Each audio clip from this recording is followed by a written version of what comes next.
In this video, you're going to learn the last step in the process of building your worship team, and that is how to take people who have finally made it through the process of joining your worship team and assimilating them into the culture of your team, teaching them how to function in your team's environment. Coming up.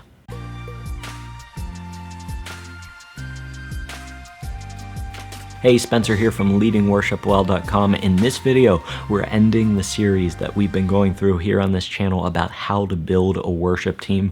I'll leave a link to that down in the description below. There's a playlist that I put together about how to build a worship team, but we finally made it to the last part in the process, and that is how to assimilate people into your worship team. That means getting them to take hold of the culture that you've created, hopefully a good culture, in your worship team. And so we're going to be talking about what that process looks like now that they've joined the worship team. What do? Do they just show up and instantly serve on Sunday? Well, we're going to find out the answer is no. But before we get into that, I want you to answer the question. Once somebody joins your worship team, how do they learn the culture of your worship team? Like, what does somebody do after they've made it through the process that you have in place? How do they learn the culture of your worship team? Do you have a system in place? Maybe the answer is they just play with us and they learn. I feel like that's how it is for a lot of worship teams. I think there's a better way though, but if that's your answer, let me know down in the comments below. I'll talk to you in a second.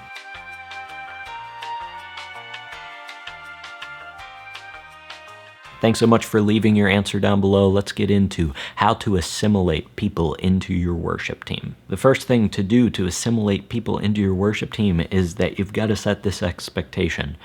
New members don't just instantly serve on Sunday morning. It's not like, okay, you made it through the audition process and the interview, and I've said, yes, you're on the worship team now you're going to lead with us on Sunday. When somebody new joins your worship team, it's important for them to understand that there's a lot more that goes into a worship team than just playing music. It's not just like, okay, I learned my part in my bedroom at home by myself, and I've got my riffs down, and I just plug and play those in with the rest of the band. We have to learn how to play together as a band musically, first of all, but then on top of that, we're not just a band, we're worship leaders, so we need to learn how to lead worship together.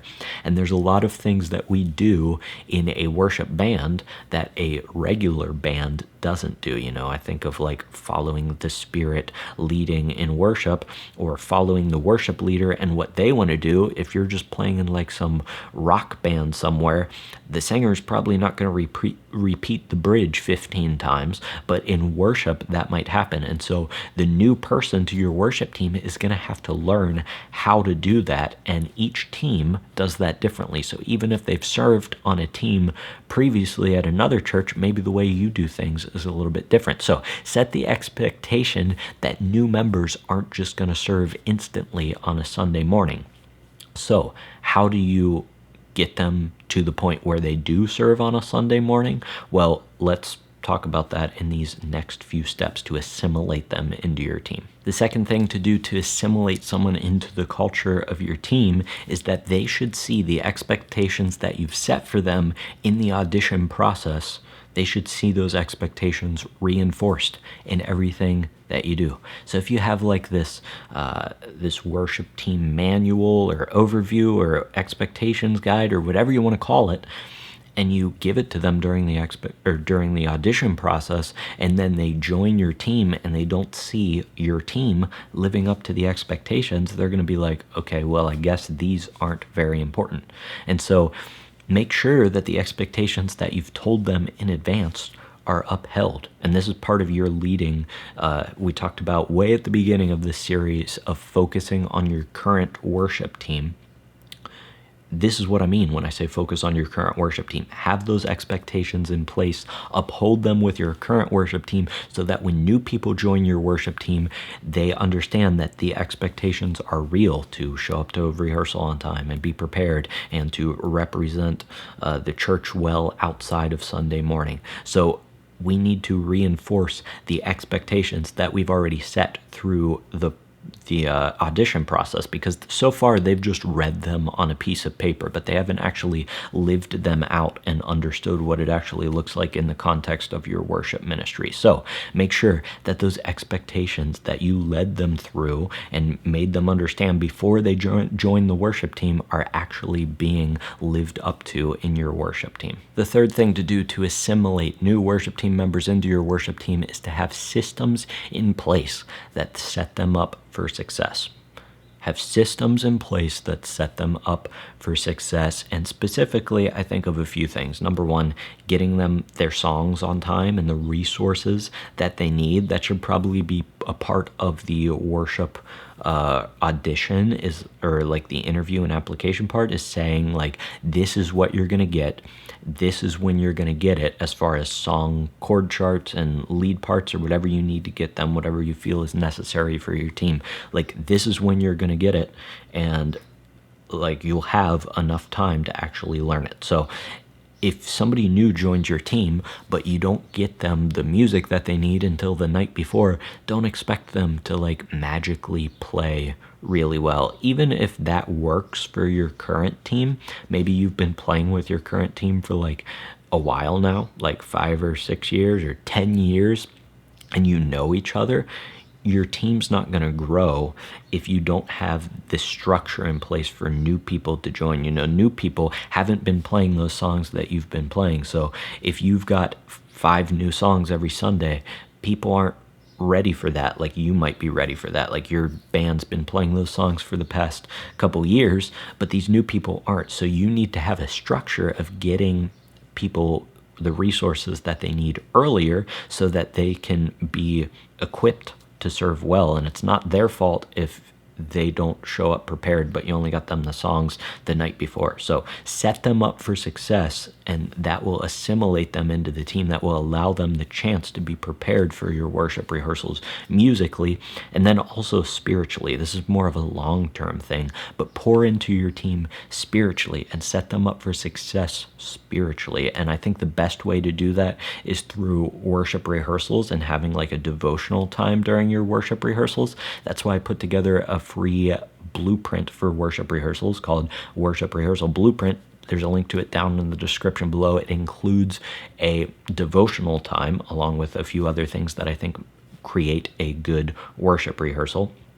But check that out in the description below, and make sure that you're pouring into your team, not just musically, but also spiritually and relationally, and that will set these new team members up for success. The fourth thing to do is to have them shadow someone in a similar role to them. So if you've all of a sudden have 2 electric guitar players, and this one guitar player has been playing on your team for like 5 years or even a year, they know the ropes. Like, they know what they're doing. They have their system down for how they serve on Sunday, and you can have this new electric guitar player see how they do things. And then it's not even your responsibility, right? You're able to do whatever you need to do while that electric guitar player is showing the new electric guitar player how to do things, or the keyboard player showing the new keyboardist how to do things. And so that allows them to see how they can function in your team in the current environment, and you don't even have to do any more work. You just say, hey, acoustic guitar player 1, we've got this new acoustic guitar player who's going to be filling in for you some Sundays. Show them what you do.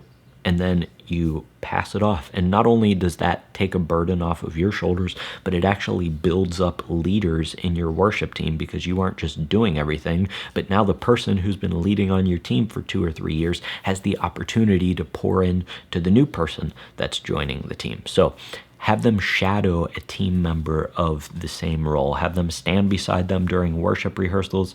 Even have the new worship team member come on a Sunday morning, even if they aren't playing during church on Sunday morning, and just have them stand there and watch and maybe play along unplugged with the worship team member who they're going to be filling in for whenever they finally do serve on a Sunday morning. So have them shadow someone who serves in the same role as them. And finally, number 5, before the new worship team member serves on a Sunday morning, I like to have them serve in what I call safe worship leading environments. So this is like sometime outside of Sunday morning. I just give them a chance to serve in like a smaller environment. So maybe that's a Wednesday night at your church. Your church gets together and has like a Wednesday night worship service before you break into small groups or something like that. Or maybe you've got like a worship night sometime. They can join you at that. And that just, not that Sunday morning worship is more important than these other times,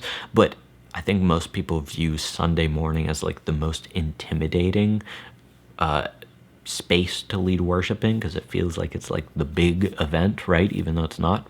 But this just gives them a chance to just slowly step into your worship ministry. And it's not just like all of a sudden, hey, you're playing this Sunday, like right after you tell them they can join the worship team, right? We don't want them playing instantly on Sunday after they join the worship team. It takes some time to get used to playing with other musicians, and then learning the culture of the worship team, and learning their specific role, and then even learning how to lead worship. We can have them do that in a safe environment, in a smaller environment, a small group, or a worship night or something.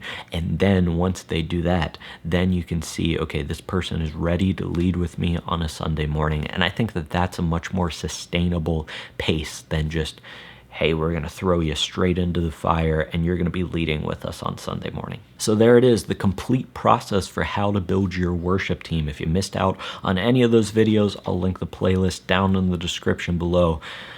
But that's it. That's how you build your worship team. You start with the current worship team that you have. Then you recruit new members. Once you recruit new members, you have a process for them to go through. And then finally, you assimilate them into your worship team culture. That's what we talked about in these last 4 videos of this series.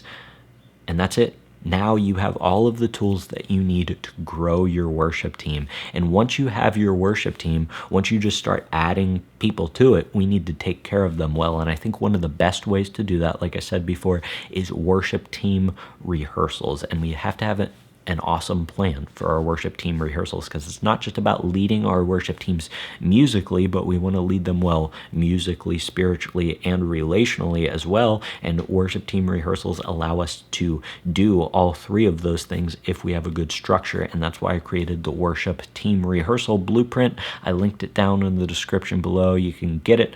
I'll send it to you for free.